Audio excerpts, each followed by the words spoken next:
नमस्कार दोस्तों, मैं सुप्रिया स्वागत करती हूँ आपका डिकोड एग्जाम के डेली करंट अफेयर की क्लास में।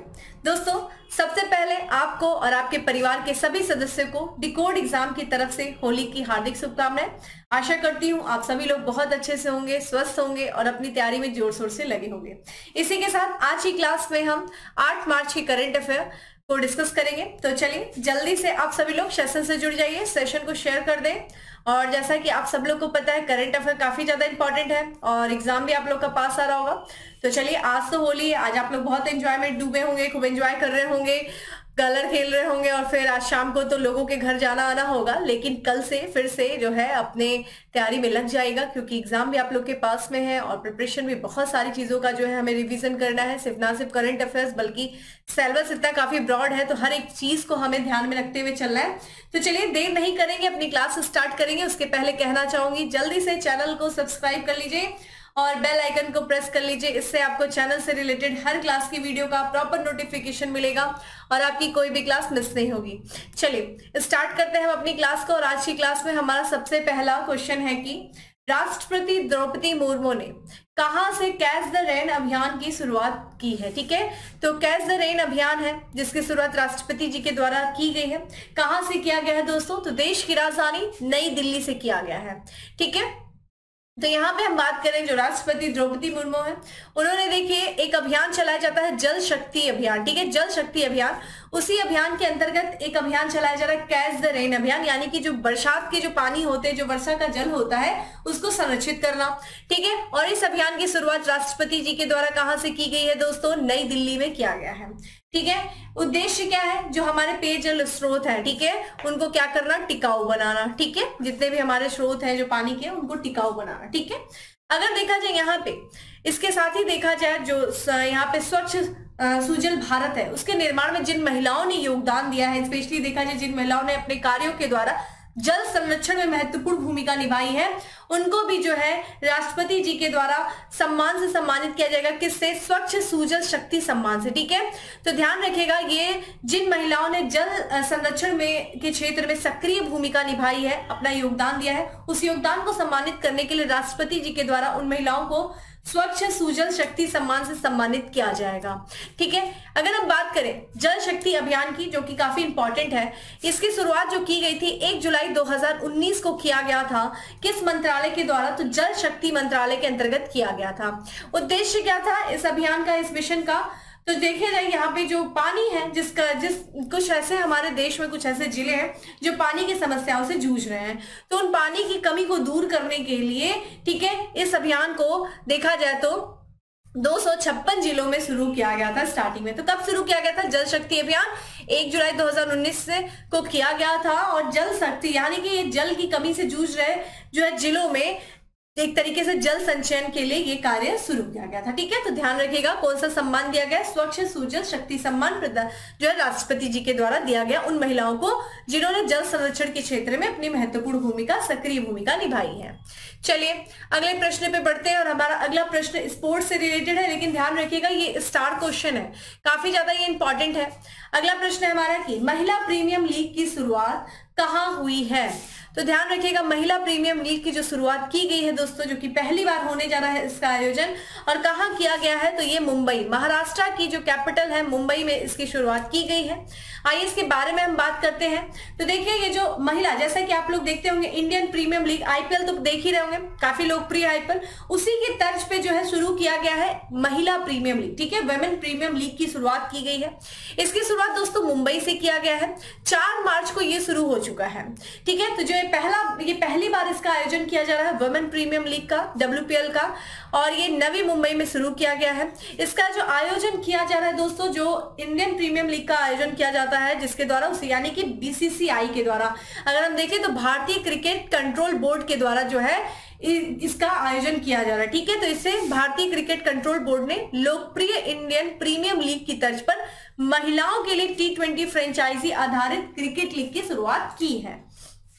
हम बात करें लीग का जो सबसे पहली बार इसका आयोजन किया जा रहा है, तो सबसे पहली बार 5 टीमें भाग ले रही हैं। वो टीम इंपॉर्टेंट है आपके लिए, और उस टीम का कप्तान कौन है, कैप्टन कौन है, ये इंपॉर्टेंट है। सबसे पहली जो टीम है वो है मुंबई इंडियंस, ठीक है। और अगला देखा जाए यहाँ पे रॉयल चैलेंजर्स बेंगलुरु, ठीक है, दिल्ली कैपिटल्स, यूपी वॉरियर और गुजरात जायंट्स, ठीक है।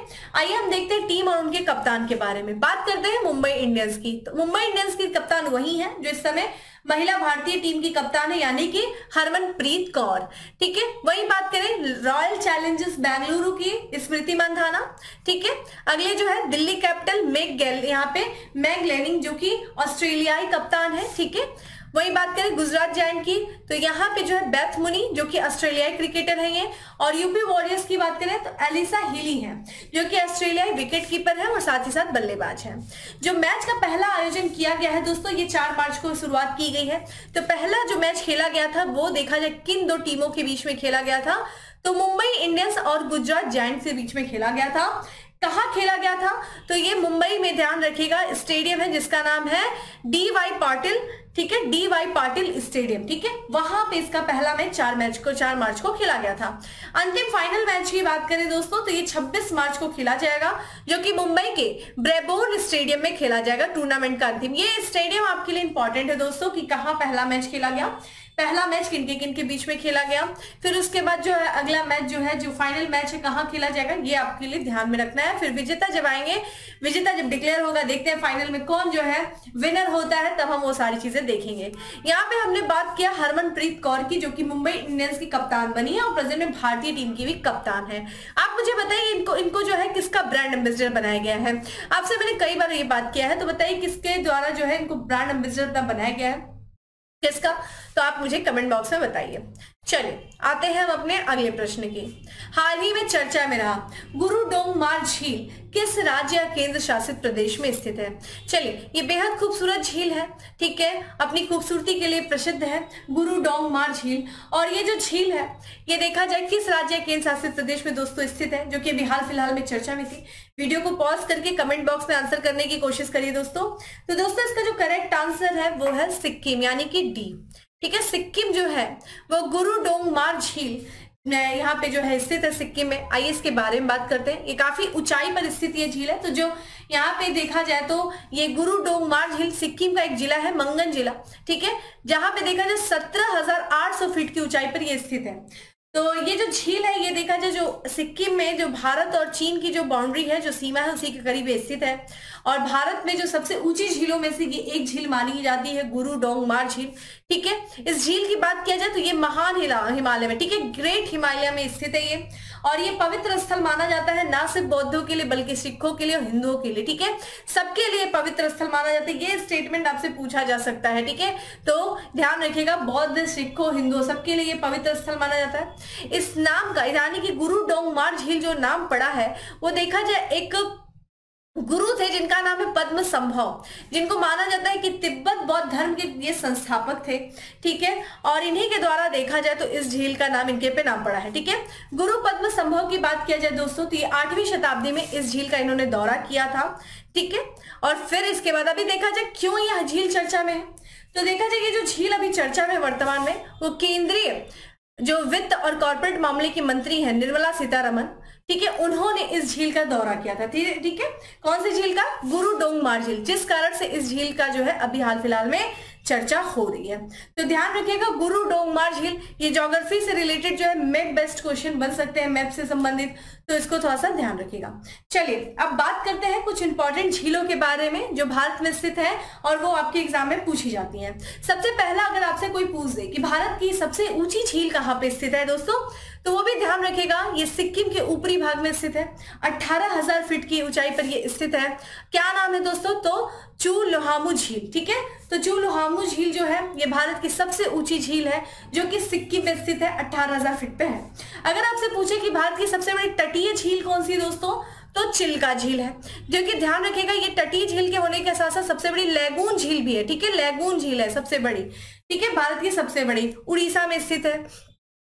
वही बात करें कि भारत की सबसे बड़ी खारे पानी की झील की बात किया जाए, कौन सी दोस्तों, सांभर झील है राजस्थान की। ठीक है। भारत की सबसे बड़ी मीठे पानी की झील की बात किया जाए दोस्तों तो वुलर झील है, जो कि कहाँ है दोस्तों, जम्मू कश्मीर में, ठीक है। सबसे बड़ी, ये क्वेश्चन आपके एग्जाम में आ चुका है, आरओ में भी आ चुका है ये। और यहां पे बात करें कि भारत की सबसे बड़ी मानव निर्मित झील कौन सी दोस्तों, तो ये गोविंद बल्लभ पंत झील है, जो कि उत्तर प्रदेश के कौन से जिले में है, सोनभद्र जिले में स्थित है, ठीक है। तो ये चीज ध्यान रखिएगा। ये कुछ इंपॉर्टेंट झील थी जो कि आपके एग्जाम के लिए जरूरी थी, तो उन्हें हमने एक एक करके देखा। चलिए अब बात करेंगे अपने अगले प्रश्न की। तो दोस्तों अगला प्रश्न है हमारा कि निम्नलिखित में से कौन सा देश संघर्ष योजना अभ्यास की मेजबानी कर रहा है। तो देखिए संघर्ष योजना अभ्यास किया जा रहा है और इसकी मेजबानी कौन से देश के द्वारा की जा रही दोस्तों, तो अमेरिका के द्वारा की जा रही है। अभ्यास जर्मनी में हो रहा है, ठीक है। तो जर्मनी में इस अभ्यास का आयोजन किया जा रहा है और ये अभ्यास जो है अमेरिका के द्वारा किया जा रहा है। किनके लिए दोस्तों, तो यूक्रेन की जो सेना अधिकारी उनके लिए, ठीक है। जर्मनी में इसका आयोजन किया जा रहा है संघर्ष योजना अभ्यास का, ठीक है, जिसकी मेजबानी अमेरिका कर रहा है। जैसा कि आपको पता है 1 वर्ष हो चुके हैं रूस का और यूक्रेन के बीच में जो वॉर चल रहा है उसको 1 साल हो चुके हैं, और रूस के साथ 1 वर्ष पुराने ये जो अभ्यास है वो 1 वर्ष पुराने संघर्ष के अगले चरण के पहले आगामी युद्ध संबंधी निर्णय लेने में यूक्रेन के सैन्य अधिकारियों के लिए सहायक होगा। तो जिस तरीके से आगामी जो समय आने वाला उसमें जो ये युद्ध जिस तरीके से चल रहा है अभी तक रुका नहीं है, तो उसमें एक तरीके से इस अभ्यास के माध्यम से जो यूक्रेन की सैन्य अधिकारी हैं उनको निर्णय लेने में, युद्ध संबंधी निर्णय लेने में ये क्या करेगा, ये अभ्यास अपना महत्वपूर्ण भूमिका निभाएगा। इस अभ्यास की बात करें दोस्तों तो ये बहुद्वीसीय सैन्य अभ्यास है जो कि जर्मनी के एक स्थान है जिसका नाम है विस्बाडन। तो विस्बाडन में इस अभ्यास का आयोजन किया जा रहा है और विस्बाडन में ये देखा जाए सैन्य अभियानों वाले अमेरिकी सैन्य शिविर है, वहां पे ही जो है इसका आयोजन किया जा रहा है।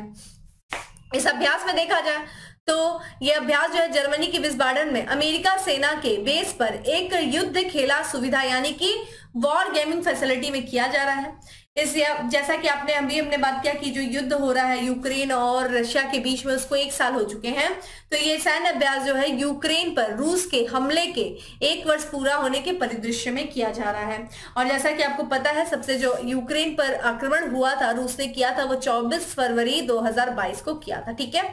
तो 24 फरवरी 2023 को 1 साल हो गया और इसी के उपलक्ष्य में जो है इसीलिए जो है लगातार जो है उनके यूक्रेन की सेनाओं को एक तरीके से आगे तत्पर करने के लिए, ठीक है, एक तरीके से उनको अभ्यस्त करने के लिए उनका अभ्यास किया जा रहा है, जिसके यहाँ पे एक नया अभ्यास हम बात कर रहे हैं। कौन सा दोस्तों, संघर्ष योजना अभ्यास, जिसकी मेजबानी अमेरिका कर रहा है। कहाँ हो रहा है, जर्मनी में किया जा रहा है, ठीक है।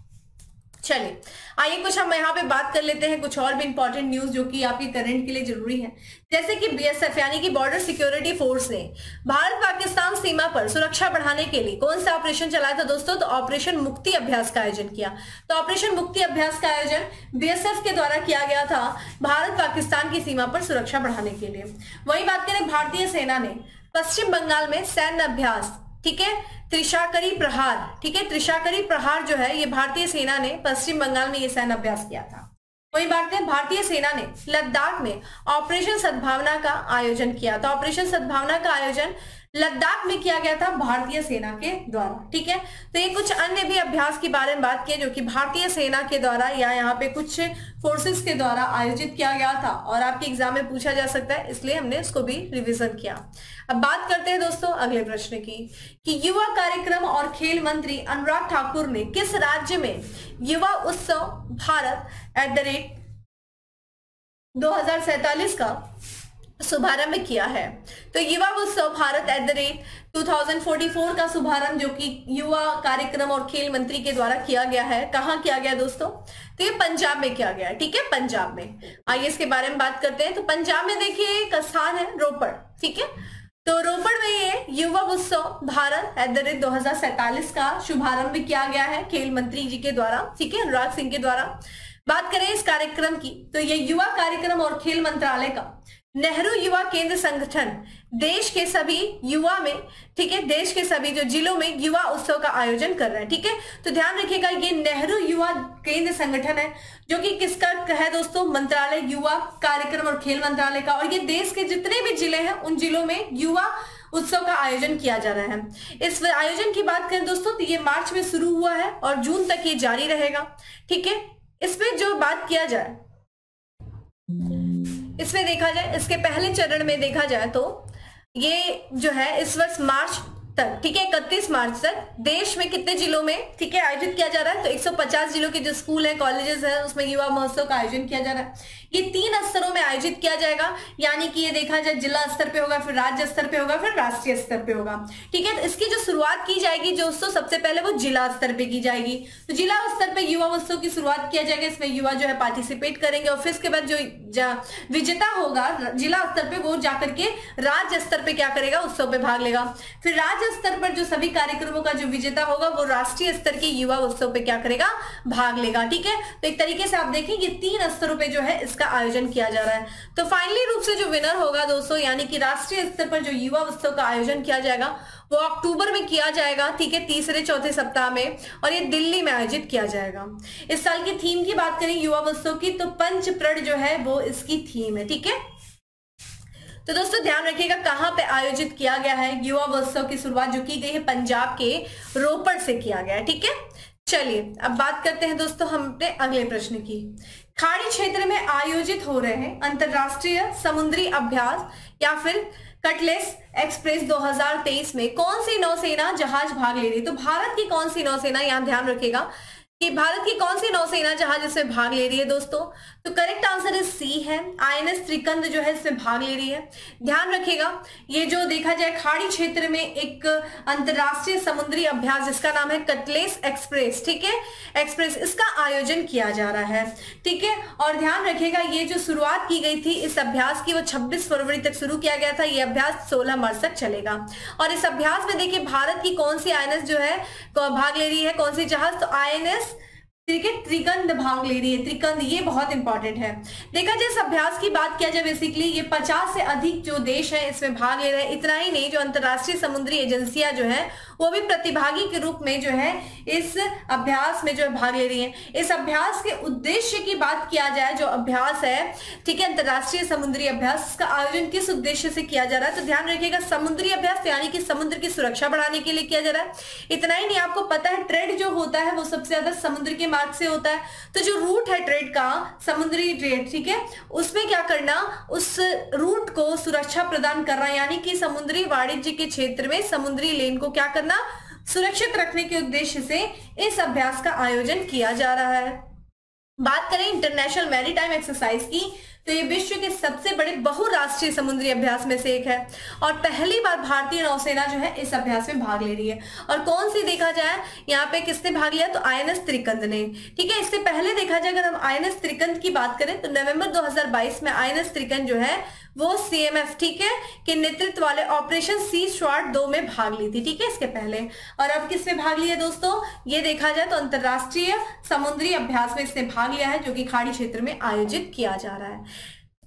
चलिए अब बात करते हैं हम अपने अगले प्रश्न की कि आईआरसीटीसी और किस बैंक ने भारत के सबसे पुरस्कृत सह ब्रांडेड क्रेडिट कार्ड लॉन्च किए हैं।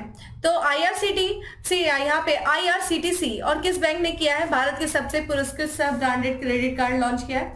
तो यहाँ पे दोस्तों जो करेक्ट आंसर होगा वो होगा एचडीएफसी बैंक, ठीक है, एचडीएफसी बैंक प्लस देखा जाए आईआरसीटीसी। तो यहाँ पे आप कार्ड देख रहे हैं, ये कार्ड है, ठीक है, जो इन दोनों के जो है संयुक्त प्रयास से जो है इसको जारी किया गया है। तो जो Indian railway catering and tourism Corp limited है और साथ ही साथ देखा जाए आईडीएफसी, यहाँ पे एचडीएफसी बैंक है, इन्होंने एक सह ब्रांडेड यात्रा क्रेडिट कार्ड जो है वो लॉन्च किया है, ठीक है। आईआरसीटीसी कार्ड का नाम क्या होगा दोस्तों, IRCTC HDFC bank credit card, ठीक है, इस नाम से ये जाना जाएगा। और ये नया लॉन्च किया गया जो सह ब्रांडेड कार्ड विशेष रूप से एनपीसीआई, ठीक है, national payment corporation of India के रुपे नेटवर्क पर क्या होगा, उपलब्ध होगा। इस कार्ड की बात किया जाए तो यह कार्ड जो है आईआरसीटीसी की टिकटिंग वेबसाइट और आईआरसीटीसी की रेल कनेक्ट ऐप के माध्यम से बुक किए गए ट्रेन टिकटों की बुकिंग पर विशेष लाभ और अधिकतम बचत प्रदान करेगा, ठीक है।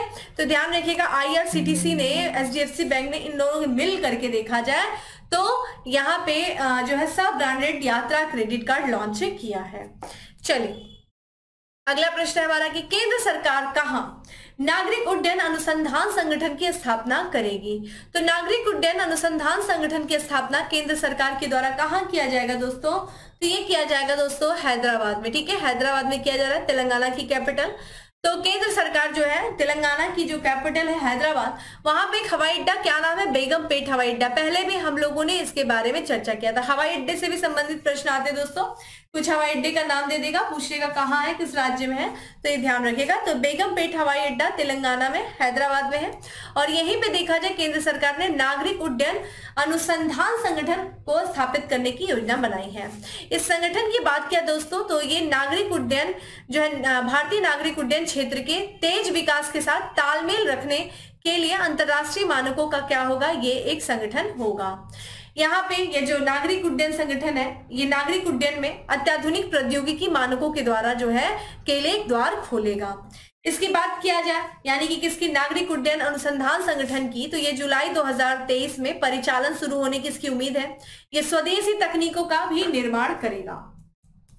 यहाँ पे आप देख सकते हैं ये जो इसके द्वारा जो सुविधाएं दी जाएगी, जैसे कि वायु नेविगेशन के लिए अनुसंधान और विकास सुविधा होगी, हवाई यातायात प्रबंधन संचार डोमेन, ठीक है, सिमुलेटर होगा, नेटवर्क एमुलेटर होगा, ठीक है, विजुअलाइजेशन और विश्लेषण लैब्स होंगे, निगरानी लैब्स, नेविगेशन सिस्टम होगा, अनुकरण और सिमुलेशन लैब होंगे, ठीक है। यहाँ पे हम बात करें तो साइबर सुरक्षा और खतरा विश्लेषण लैब्स हैं, डेटा प्रबंधन केंद्र है, परियोजना सहायता केंद्र है, सॉफ्टवेयर समाधान और उपकरण केंद्र है, नेटवर्क और संरचना केंद्र है। तो ये जो है कुछ सुविधाएं उपलब्ध कराई जाएंगी नागरिक उड्डयन अनुसंधान संगठन पर, तो ये सुविधाएं भी ध्यान रखेगा। चलिए अब बात करते हैं हम लोग अपने अगले प्रश्न की कि प्राइम इंटरनेशनल रेसिडेंशियल इंडेक्स 2022 के अनुसार लग्जरी आवास में मूल्य वृद्धि में मुंबई विश्व में कौन से स्थान पर है। तो प्राइम इंटरनेशनल रेसिडेंशियल इंडेक्स देखिए ये जारी किया गया है और ये जनरली जो है लग्जरी जो हर घर होते हैं, जो लोग परचेज करते हैं, उसकी जो प्राइस बढ़ती है या कम होती है, जो ऊपर नीचे होती है, उसके बारे में ये रिपोर्ट जारी किया जाता है। मुंबई देखा जाए विश्व में कौन से स्थान पे पहुंच गया दोस्तों, तो 37वें स्थान पे पहुंच गया। काफी महंगे यहाँ पे इस समय घर खरीदना हो चुका है। तो लग्जरी आवास की जो कीमतें हैं, उन कीमतों में जो उतार चढ़ाव को लेकर के एक वैश्विक सूची जारी की जाती है और इस सूची में भारत, जो मुंबई शहर है भारत का, वो 92वें स्थान से किस पे पहुंच गया दोस्तों, 37वें स्थान पे, 37वें स्थान पे। यानी कि मुंबई में जो आवास की कीमतें वो काफी ज्यादा बढ़ गई हैं। यहाँ पे जो शहर की बात करें दोस्तों तो कैलेंडर वर्ष यानी कि 2022 में कितने प्रतिशत की वृद्धि देखने को मिला है वहां के मकानों में जो परचेस करने पे 6.4% का, ठीक है। अगर हम बात करें, ये संपत्ति सलाहकार है, एक संस्था है जिसका बात करें नाइट फ्रैंक, ठीक है, नाइट फ्रैंक, और इसने जो है एक वर्चुअल रूप से द वेल्थ रिपोर्ट को जारी किया है। तो आपसे पूछा जा सकता है कि wealth report, the wealth report किसके द्वारा जारी किया जाता है, तो नाइट फ्रैंक के द्वारा जारी किया जाता है। और इस रिपोर्ट में जो है, इस रिपोर्ट की बात करें तो इसमें मुंबई जो है वो 37वें स्थान पर है, ठीक है। इस रिपोर्ट के अनुसार देखा जाए, जो नाइट फ्रैंक रिपोर्ट है, इसमें देखा जाए तो ये एक तरीके से प्राइम इंटरनेशनल रेसिडेंशियल इंडेक्स का मूल्य, ठीक है, क्या है ये इंडेक्स कितना जो है क्या दिखाता है, तो ये दुनिया भर में जो लग्जरी घर होते हैं, जो लग्जरी आवास मकान होते हैं, उनकी कीमतों में जो उतार चढ़ाव होता है, उसी को ये इंडेक्स क्या करता है, ट्रैक करता है। और इसी के ट्रैक के अनुसार ये बताता है कि भैया किस शहर में मकान खरीदना बहुत महंगा है, कहाँ पे कीमतें सबसे ज्यादा ऊंची हैं, कहाँ पे कीमतें गिरी हैं, कहाँ पे कीमतें बढ़ रही हैं, ये सारी चीजें इस इंडेक्स में बताई जाती है, जो कि नाइट फ्रैंक के द्वारा जारी किया जाता है। इस रिपोर्ट में यह बताया गया है कि जो दुनिया भर की बात किया जाए, जो लग्जरी आवास की कीमतें हैं, उसमें 2022 में सालाना आधार पर कितने प्रतिशत की वृद्धि हुई है, 5.2% की जो है वृद्धि दर्ज की गई। तो एक तरीके से ओवरऑल भी देखा जाए तो वैश्विक आधार पे देखा जाए, ग्लोबल लेवल पे देखा जाए तो जो आवास की कीमतें हैं वो काफी बढ़ी हुई दिख रही हैं।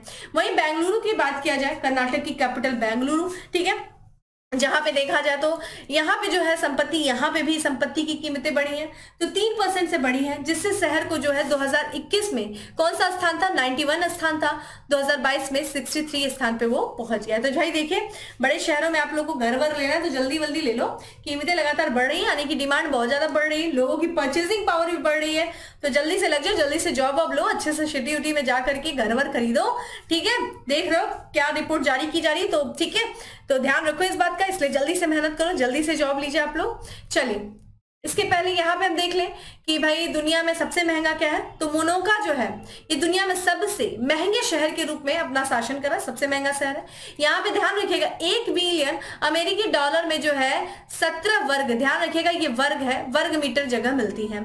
इसके बाद बात किया जाए दोस्तों तो हांगकांग का स्थान आता है जो कि 21 मीटर जो है 21 वर्ग मीटर हम खरीद सकते हैं भैया 1 मिलियन में। वहीं फिर तीसरे स्थान पर न्यूयॉर्क आता है, यूनाइटेड स्टेट ऑफ अमेरिका का शहर न्यूयॉर्क, जो कि 33 वर्ग मीटर खरीदा जा सकता है 17 मिलियन अमेरिकी डॉलर में। तो ये जो है बताया गया है सबसे बड़े जो है सबसे महंगे शहरों की सूची जारी की गई है। चलिए अब दोस्तों हम बात करेंगे आज के अपने लास्ट एमसीक्यू की, कि हाल ही में निःशस्त्रीकरण और अप्रसार जागरूकता के लिए अंतरराष्ट्रीय दिवस मनाया गया। तो कब मनाया गया दोस्तों? 5 मार्च को मनाया गया। तो देखते हैं यहाँ पे ध्यान रखिएगा 5 मार्च को ये दिवस मनाया गया है। कौन सा? निःशस्त्रीकरण और प्रसार जागरूकता के लिए पहला अंतरराष्ट्रीय दिवस मनाया गया। ठीक है, दुनिया भर में ये 5 मार्च को मनाया गया। उद्देश्य बेसिकली इस डे का क्या है, क्यों सेलिब्रेट करते हैं इस डे को? तो ये विशेष रूप से जो युवा लोग हैं उन लोगों के बीच में निःशस्त्रीकरण के मुद्दों के बारे में जागरूकता और समझ के बढ़ावा देने के लिए इस दिवस का क्या किया जाता है, आयोजन किया जाता है। ठीक है, तो ध्यान रखिएगा ये हमने एक डे से रिलेटेड चीजें देखी। अब बात करेंगे दोस्तों फैक्ट्स ऑफ द डे की।